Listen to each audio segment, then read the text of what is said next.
अब मुर्तसिम ने सोचा कि मीरब तो अब कमरे से निकलेगी नहीं, लगता है सफाई खुद ही करनी पड़ेगी। वो अपनी चादर से पोछा मारना शुरू कर देता है। अस्सलाम वालेकुम फ्रेंड्स, मेरा नाम है सुमेर और आप देख रहे हैं सभी सुमेर यूट्यूब चैनल। दोस्तों, जैसा कि आप सब जानते हैं कि ड्रामा सीरियल तेरे बिन को जितनी ज्यादा शोहरत मिली, उससे कई गुना ज्यादा उसको नफरत सिर्फ एक ही सीन की वजह से मिल गई। क्योंकि फेमिनिस्ट टोला मार्केट में आता है और शोर मचा देता है कि आपने एक ऐसे लड़के को शरीफ और मासूम और हीरो दिखाया है जो अपनी ही बीवी की जबरदस्ती इज्जत लूट लेता है। भाई, इस एपिसोड में बहुत सारी चीजें, बहुत सारे सीन्स काट दिए गए क्योंकि वो लोग इस पर इतराज कर रहे थे जो कहते हैं कि मेरा जिस्म मेरी मर्जी, मैं चाहूं अपने मियां के साथ ताल्लुकात वो वाले रखूं या ना रखूं, बच्चे पैदा करूं ना करूं, मैनू कौन रोकने वाला है। उनका इतराज ये था कि इतने बड़े ड्रामे में आपने उसको हीरो दिखाया जो घर में ही घर वालों की इज्जतें लूटता है। तो भाई, आगे चलकर मैं आपको बताऊंगा कि उनके प्रेशर की वजह से कौन कौन से सीन्स काटे गए और कहां कहां पर नए डायलॉग्स ऐड किए गए। लेकिन उससे पहले इस ड्रामे की थोड़ी सी बोंगियां और थोड़ी सी गलतियां आप सबके सामने पेशे खिदमत करते हैं। लेकिन उससे पहले आप दोस्तों से गुजारिश है कि चैनल को सब्सक्राइब कर दें और बेल आइकन पर पप्पी करना मत भूलिएगा। तो चलिए वीडियो शुरू करते हैं। एपिसोड का आगाज होता है और खान मुर्तसिम खान की बहन की शादी हो रही होती है और सब पूछ रहे होते हैं इकलौती बहन का इकलौता भाई कहां पर है। और हया बेहयाई का लिबादा ओढ़कर आकर उसके कान में कहती है, तुम फिक्र मत करो, दोनों कमरे में हैं। और ये वो लड़कियां होती हैं जो कोई भी कपल अपने कमरे में जाए ना तो पीछे जाकर कहीं ना कहीं कान लगाकर कुछ ना कुछ सुनने की कोशिश कर रही होती है। अगर कुछ देखने की जगह ना मिले तो दरवाजे के नीचे वाली जगह से लेट कर देखने की कोशिश करती है कि अंदर क्या चल रहा है। और अगर इतनी मेहनत करने के बाद इन्हें अंदर से कुछ नजर आ जाए ना तो बस यही कहती है, आए आए आए मजे आए आए आए आए आए आए। फिर हया सबके सामने बताती है कि हमारे गांव में किसी बैल ने कुछ किसानों को टक्कर मार के जख्मी कर दिया है। तो खान मुर्तसिम खान अपनी इकलौती बहन की शादी छोड़कर खुद एम्बुलेंस चलाकर उनको हॉस्पिटल ले गए हैं। भाई, आप लोग इस ड्रामे के इतने दीवाने हो गए हैं कि आप लोगों ने तो ये बात नोट ही नहीं की होगी। खान मुर्तसिम खान की इकलौती बहन की शादी तो कैमरामैन एक भी कोई नहीं। भाई, ये वो अमीर लोग होते हैं जो अपनी शादियों पर खुला खर्चा करते हैं, देगे खुली पकवाते हैं, मिठे चौल खुले पकवाते हैं, बड़े बड़े शादी हाल करवाते हैं। लेकिन कैमरामैन को कहते हैं, तोबा, कौन दे 25,000 तस्वीरों के, रहन दो, साढ़े को अपना ओप्पो तो आईफोन है, उस दिन नाल तस्वीर बना ऐसा। ओ भाई, उसमें इतने जबरदस्त फिल्टर है ना कि बुढ़ा भी जवान हो जाता है। और अगला सीन में देखकर हैरान हो गया। भाई, बेटी की रुखसती इतने बड़े खानदान में जा रही है, बेचारे को गड्डी कोई नहीं, ओ भाई कोई टैक्सी मंगवा लेनी सी, कोई टांगा मंगवा लेना सी। और प्रोड्यूसर साहब, इतना खर्चा आपने कर लिया है, एक अदद गाड़ी भी डाल देनी थी। ये कहां पर होता है कि इतने बड़े खानदान की शादी हो और सैन में सी बेटी को रुखसत कर दिया जाए। भाई, इस सीन को देखने के बाद तो मुझे समझ नहीं आ रही थी कि मैं इस ड्रामे की राइटर को फूल भेजूं या फिर पूरे का पूरा गुलदस्ता भेज दूं। क्या सीन लिखा है यार, समझ ही नहीं आ रही कि यार 10 महीने के बाद एक बीवी तुम्हें मूड लगाती है, तुम्हें घास डालती है, तुम्हें खुश होना चाहिए था। तुमने शीशों को टक्करें मारनी शुरू कर दी कि मैं तो उसका मुहाफिज था, ये मैंने क्या कर दिया। ओ भाई, तुझे मुहाफिज बनने का इतना ही शौक है तो पुलिस ही भर्ती हो जा या फिर बॉर्डर पे जा, सरहदां हिफाजत कर। और मुर्तसिम उस बात पर रिग्रेट कर रहा है जिस बात पर बीवी खुद कह रही है कि मैं खुद शामिल थी, अब रोने का क्या फायदा। उस बात पर मुर्तसिम ने टक्करें मार मार के ना पूरे घर के शीशे तोड़ दिए। बंदा एक मुक्का मारे ना शीशे को तो शीशा चकनाचूर हो जाता है। और मुर्तसिम शीशे को मुक्के मारे जा रहा है और शीशे के बड़े बड़े पीस भी गिर रहे हैं। लेकिन एंड पे दिखाते हैं शीशा फिर वहीं का वहीं। और कहता है कि मैं कैसे मीरब से नजर मिला पाऊंगा। ओ भाई, तू के मीरब दा जेवर बेच के खा गए। अब मुर्तसिम ने सोचा कि मीरब तो अब कमरे से निकलेगी नहीं, लगता है सफाई खुद ही करनी पड़ेगी। वो अपनी चादर से पोछा मारना शुरू कर देता है।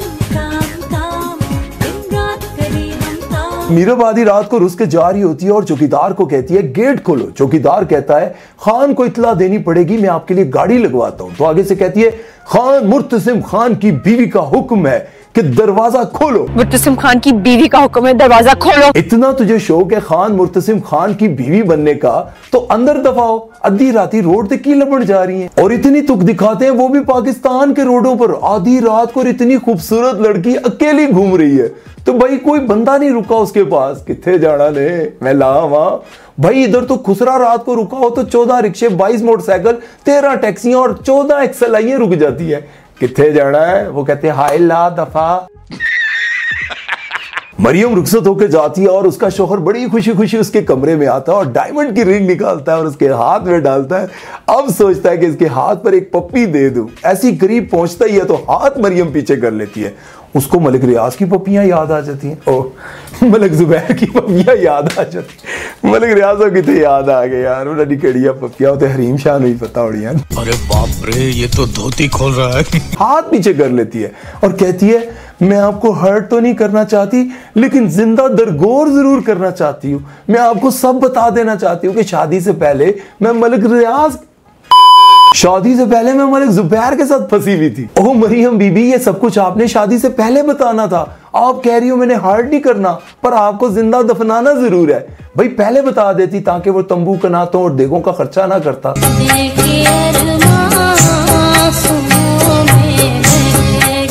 अब मैं आपको उन सीन्स के बारे में बताता हूं जिन सीन्स को काटा गया, मतलब डिलीट मार दिया गया है। भाई वो सीन ऐसे थे कि हया जो है मीरब के पास आती है और उसे कहती है कि तुम्हारे शोहर ने तुम्हारे साथ जबरदस्ती की, तुम्हारी इज्जत लूट ली, तुम्हारे साथ बहुत बुरा किया। तुम्हें इस शख्स के साथ नहीं रहना चाहिए, तुम्हें इसे अकेला छोड़ देना चाहिए, तुम्हें इसे सजा देनी चाहिए, तुम्हें इसकी जिंदगी से कहीं दूर चले जाना चाहिए। उसको उकसाती है और फिर मीरब जाती है। कहाँ चली तुम्हारी मर्जी, बल्कि तुम तो मुझसे भी गई गुजरी निकली अपने शौहर के हाथों ही। मुर्तसिम तुम्हें देखने को तरसे, चली जाओ, उसकी जिंदगी से गायब हो जाओ। फेमिनिस्ट टोले का इतना प्रेशर आया कि उनको वो सारे सीन्स कट करने पड़ गए जिसमें ये शो हो रहा था कि मुर्तसिम ने जबरदस्ती की अपनी बीवी के साथ। उनको वो सारे सीन्स कट करने पड़ गए और आप लोगों ने देखा होगा जब मीरब एक जगह पर बैठकर रो रही होती है, वहां पर डायलॉग्स कुछ और थे। पहले डायलॉग्स ये थे कि इस शख्स ने मेरे साथ बहुत गलत किया है, मैंने इस पर एतबार किया था, मैं इसे अपना मुहाफिज समझती थी और मैं ये समझती थी कि वो कभी भी अपने एग्रीमेंट से इधर उधर नहीं होगा। लेकिन अब उन्होंने ये सारे डायलॉग्स चेंज कर दिए और अब मीरब कहती है कि मैं कैसे इतनी कमजोर पड़ गई और कैसे मैंने खुशी खुशी ये सब कुछ कर लिया। अब क्यों रो रही हो? किस बात करो ना, तुम भी तो बराबर की शरीक हो। मैंने क्या कर दिया? जो अहद मैंने खुद से किया था वो मैंने अपनी मर्जी से तोड़ दिया। दूसरी जानिब मुर्तसिम के भी डायलॉग्स चेंज कर दिए गए हैं। पहले वो शीशे को मुक्के मारते हुए ये सोच रहा था कि मैं कैसे वैशी हो गया, कैसे मैंने अपनी बीवी के साथ जबरदस्ती कर दी, कैसे मैं इतना खुदगर्ज हो गया, मुझे इस तरह से गिरावा नहीं होना चाहिए था। लेकिन अब डायलॉग्स चेंज करके ये कर दिया गया है कि अगर वो कमजोर पड़ गई थी तो तुम तो अपने आप पर कंट्रोल कर सकते थे, तुम इतने कमजोर कैसे पड़ गए, तुमने वो एग्रीमेंट कैसे तोड़ दिया। तुम रुक सकते थे, पीछे हट सकते थे, वो खुद को नहीं रोक सकी, लेकिन तुम खुद को रोक सकते थे मुर्तसिम खान। सबसे पहले तो मैं उन लोगों को ये बात समझाना चाहता हूं जो कमेंट सेक्शन में आकर मुझे ये कहते रहते हैं, ओ भाई तुम्हें शर्म नहीं आती, अपने ही पाकिस्तानी ड्रामों की बुराइयां कर रहे होते हो। ओ भाई ये ड्रामा है, कोई नेकी का काम नहीं है जिसके बारे में मैं कोई बुराई कर रहा होता हूँ, हैं? समझ गए हो ना। दूसरी बात यह है कि मैं उस चीज के खिलाफ हमेशा आवाज उठाता हूं जो हमारे आने वाली नस्लों को बर्बाद कर रही होती है। हमारे ड्रामे ऐसे भी तो हो सकते हैं, कोई अच्छाई का पैगाम, कोई चंगी गल। हर ड्रामे में दिखाया जा रहा है सुहाग रात नहीं मनाने हो रही, सुहाग रात मनाई जा रही है, या सही मनाएगी या नहीं मनाएगी। यार ये जो इन्होंने रिवाज शुरू कर दिया ना, हर दूसरे तीसरे ड्रामे में दिखा रहे हैं कि बीवी बेड पे लेटेगी और शोहर जो है वो सोफे पे लेटेगा, बीवी की इजाजत के बगैर वो बेड पर आ ही नहीं सकता। भाई ये तो ऐसे हो गया कि भाई तू मेरे घर नहीं आना तो मैं तेरे घर नहीं आना। यार शादी के बाद ऐसा दिखाना चाहिए कि मियाँ बीवी एक दूसरे के साथ बहुत मोहब्बत से रहते हैं, उनकी जिंदगी में बहुत सारी मुश्किलात आती हैं। कोई डायरेक्टर ये बात सुनकर अमल तो कर ले भाई, आपका ड्रामा हिट हो जाएगा। ये सब कुछ ना भी दिखाया तो। उम्मीद करता हूं कि आज का वीडियो आप लोगों को पसंद आया होगा, और अगर पसंद आया लाइक शेयर कमेंट करना मत भूलिएगा। अपना ख्याल रखिएगा और दुआओं में याद रखिएगा। अल्लाह हाफिज।